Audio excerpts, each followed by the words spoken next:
Hello friends, welcome to back my YouTube channel. तो आज हम बहुत ही इम्पोर्टेंट टॉपिक के ऊपर बात करेंगे। कभी कभी क्या है कि हम लहंगा सिल तो लेते हैं, लेकिन वो क्या है कि आधा या 1 इंच हमारे लंबा रह जाता है। सिलते तो फिक्स नाप है, लेकिन कभी कभी हो जाता है ऐसा, हर बार नहीं होता लेकिन कभी कभी हो जाता है। तो उसको हमें छोटा करना होता है। तो उसको छोटा करने की मैं आपको एक बहुत ही ईजी ट्रिक बताती हूँ। मेरा ये लहंगा चुन्नट वाला है, इसके नीचे बुकरम लगाई थी मैंने, तो ये लंबा हो गया है। तो अब मैं इसको छोटा करना है मुझे इसको। तो मैंने क्या है ऊपर से नेपे को उधेड़ लिया है, लेकिन इस बात का ध्यान रखना कि प्लेट्स को बिल्कुल भी नहीं उधेड़ना है। मैंने इसको उधेड़ के और इसके ऊपर सिलाई लगा ली है, मतलब बिना प्लेट्स को उधेड़े इसके ऊपर सिलाई लगानी है हमें। अगर हम वैसे उधेड़ते हैं, प्लेट्स को भी उधेड़ते हैं, तो हमें काफ़ी टाइम लगता है, बहुत ज़्यादा टाइम लगेगा। तो हमें क्या करना है कि प्लेट्स को नहीं उधेड़ना है, तो हमें प्लेट्स के ऊपर ही सिलाई लगानी है।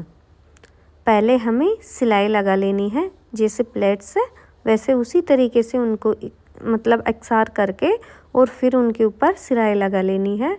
सिलाई लगाने के बाद हमें नापना है कि हमें कितना छोटा करना है और कितना बड़ा रखना है हमें। तो उस हिसाब से नाप के, और आपको आधा इंच लंबा रखना है या छोटा करना है, तो चौक से निशान लगा के फिर इसकी कटिंग करनी है। जिस तरह से मैंने कटिंग की है सेम उसी तरीके से। तो मैंने इसकी कटिंग कर ली है।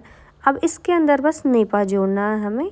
तो नेपा वही रहता है, इसकी कमर की जो चौड़ाई रहती है वो भी उतनी ही रहती है, क्योंकि पहले ही हमने सिलाई लगा ली है ना उसके ऊपर। इसलिए अगर हम ऐसे करते हैं तो हमें दोबारा प्लेट्स लगानी होगी, बहुत ज़्यादा झंझट होता है, बहुत डिफ़िकल्ट होता है, इसलिए पहले सिलाई लगा लेनी है। अब सेम जैसे हम लहंगे को सिलते हैं उसी तरीके से वही प्रोसेस रहता है। बस नेपे के कपड़ों को नीचे रखना है और ऊपर जो प्लेट्स डल रखी हैं अपनी उसको रखना है, सीधे तरीके से रखना है। सेम जैसे जैसे सिलाई थी उसी के ऊपर ऊपर ही हमें सिलाई लगानी है। तो मैंने इस तरीके से इसके अंदर सिलाई तो लगा ली है। अब इसको बाहर की साइड फोल्ड करना है। अब यहाँ पे अगर आपके पास काटने के बाद भी आपका लहंगा लंबा रहता है, तो हमें यहाँ पे एक बार और नाप लेनी है कि हमें कितनी नाप का लहंगा करना है। और उस तरीके से जो ये नेपी का कपड़ा है इसे हम फोल्ड करते हैं।